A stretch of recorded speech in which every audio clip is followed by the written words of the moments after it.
Soekarno lahir dengan nama Kusno yang diberikan oleh orang tuanya.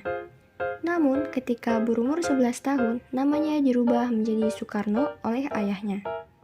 Nama tersebut diambil dari seorang panglima perang dalam kisah Baratayuda, yaitu Karna.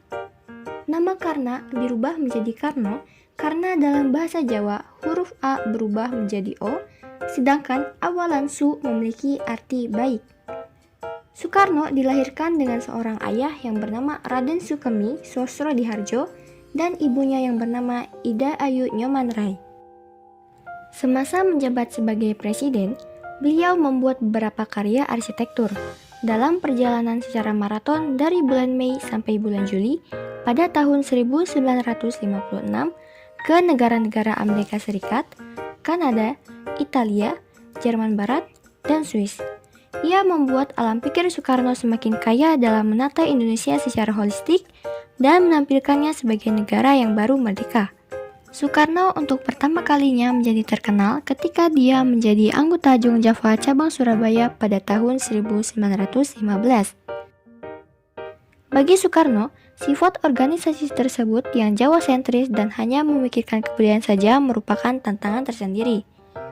Dalam rapat pleno tahunan yang diadakan Jong Java cabang Surabaya, Soekarno menggemparkan sidang dengan berpidato menggunakan bahasa Jawa ngoko atau kasar.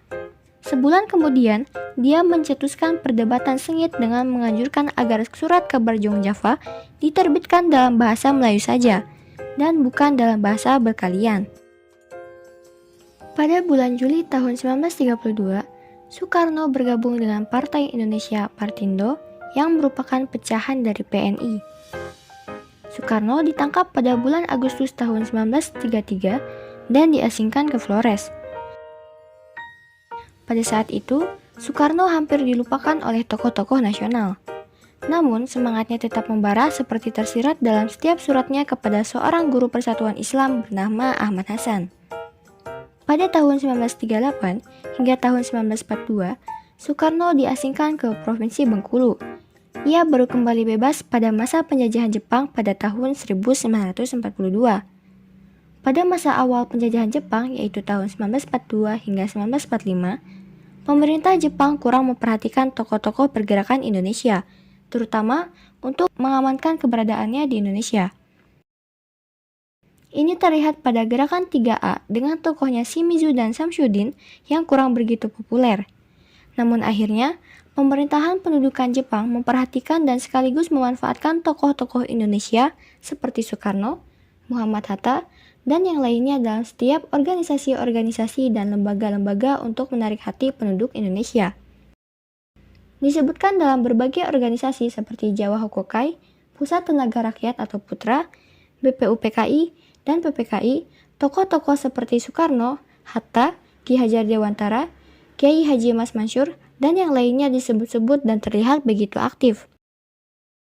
Dan akhirnya, tokoh-tokoh nasional bekerja sama dengan pemerintah pendudukan Jepang untuk mencapai kemerdekaan Indonesia. Meski ada pula yang melakukan pergerakan bawah tanah seperti Sultan Syahrir dan Amir Syarifuddin karena menganggap Jepang adalah fasis yang berbahaya. Sekian untuk penjelasan dari Insinyur Soekarno.